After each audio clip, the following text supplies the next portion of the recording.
The Racketeer Influenced and Corrupt Organizations Act, or RICO, imposes criminal and civil liability on those who conduct an ongoing enterprise through racketeering activity. Since RICO's enactment, courts and practitioners have grappled with the exact extent of the act's coverage. In Reves v. Ernst and Young, the court considered whether a person must have participated in the operation or management of an enterprise to be liable under RICO. Jack White owned White Flame Fuels and was the general manager of Farmers Cooperative of Arkansas and Oklahoma Incorporated. White borrowed $4 million from farmers to finance construction work being performed by White Flame. The parties ultimately entered into a consent decree declaring that farmers owned White Flame and that White was relieved of his debt. After White and Farmer's accountant were both convicted of tax fraud, Farmers retained the accounting firm of Ernst and Young to perform an audit.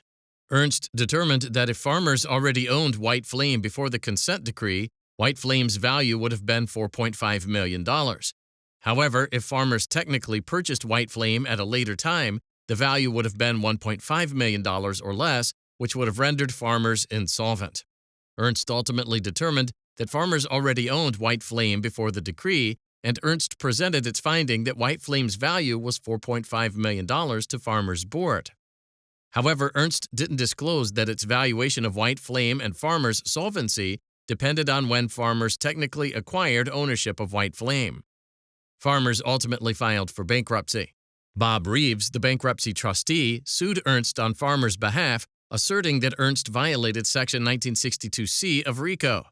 Reves offered evidence that Ernst created some statements it relied upon for its audits, and Ernst admitted as much.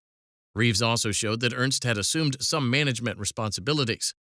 Nonetheless, the district court granted summary judgment in Ernst's favor, finding that because Ernst had merely conducted audits and hadn't participated in the actual operation or management of Farmers, Ernst couldn't be liable under the statute. The Eighth Circuit affirmed, and the United States Supreme Court granted cert.